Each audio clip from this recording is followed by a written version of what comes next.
Then the problem is, how do you, same thing you have to say, I sent a letter and I cried. But how do you capture the emotion of Rahul and Sarah? In Hindi, to convey that emotion that it was an unplanned event in the case of Sarah, or it was a mistake or a foolish mistake by Rahul, you rely on what we call compound word, right? And the compound word will give you whether it was an accident or whether it was sort of foolishness that on the part of Rahul. And what are those compound words? Padna and Baitna. Padna is when it happened. I had no say in it. Like Sarah didn't have any say in it. She just burst out crying.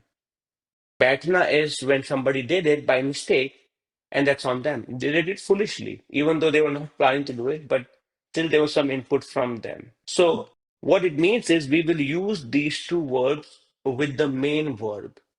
When we said to send is bhejna, we will end up using it with baithna, right? In the case of Sarah, it was rona, and to convey the emotion, we'll end up using it with padna. So now, if you recall from all the classes, this is basically your auxiliary verb used with the main verb. Okay? And when that happens, you remove the na, and the final verb it becomes your compound verb. So bhejna plus baithna, it becomes bhej baithna. And we will, right now it doesn't make any sense, but we will, when we conjugate it properly, in the past tense, it will make sense. Okay? And the second one becomes ro padna. Right now they're in the infinitive form, that's why they're ending with na. Bhej baithna becomes bhej baitha. For a guy, ro pada. For a girl, it would be. Ropadi. Now, interestingly, if you see it, bhejna, it's a transitive because you Yeah. send something, bhejna. What about baithna? What kind of verb is it? Very good, intransitive. So you have a transitive verb, which is the main verb used with an intransitive verb. But the question is, what is bhej baithna now? Is it a transitive verb or intransitive verb? So the sentence becomes Rahul chitti bhej baitha. Bhejna is, as I said, is a transitive verb, and baithna is intransitive. Together, even though the first verb is a transitive verb and second one is an intransitive verb, together they become an intransitive verb. So your bhej baithna becomes an intransitive verb. So there is no name, and you go by whether it is Josh is saying it versus Fernanda is saying it. Okay? Rahul चिट्ठी भेज बेटा or Josh चिट्ठी भेज बेटा, Fernanda चिट्ठी भेज बैठी. In the case of Rona and Padna, they both are intransitive already, right? So there's no difference in there. The together the compound verb is also intransitive. So that's why it's मैं रो पड़ी.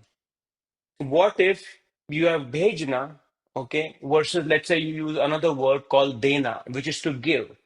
I give a gift. Okay, so you have bhejna used with dena, bhej dena. They both are transitive. So the collectively bhej dena is also a transitive word. मैंने letter bhej diya, like for the benefit of other. But you're saying it मैंने. You're not saying मैं letter bhej diya. But in this case, bhejna is used with baithna. Baithna literally means to sit. Okay, मैं बैठा, आप बैठे, हम बैठे. We sit. When you use it as an auxiliary, you don't really see the baithna in the bhej baithna. It's really giving that the sense of foolishness or something just happened by mistake without knowing it, maybe, or without thinking, but they own it. And the compound word become intransitive as well. So it's no longer, you will not really see the ne with the subject as before. मैं चाबियां खो बैठा. I lost the keys. I ended up losing the keys. मैं खो बैठा. मैं आपका phone number खो बैठा. I ended up losing it. मैं भूल बैठा. Okay. मैं उसको बताना भूल बैठा. I ended up forgetting to tell something to someone. मैं भूल बैठा. So मैं बोल बैठी. ओके, और मैं बोल बैठा, राइट, मैं जवाब बोल बैठी और मैं सब कुछ बोल बैठी, I ended up telling everything. मैं होमवर्क कर बैठा, असाइनमेंट कर बैठा, और anything along those lines, I ended up doing it. मैं काम कर बैठा, okay, nobody came to help me out, so मैं काम कर बैठा। So is bhejna, or when you're using this sentence, where you're the previous verb called bhejna, you will end up using it with baithna. And when you have the verb of rona, where you had no say in it, you will end up using it with padna, ro padna.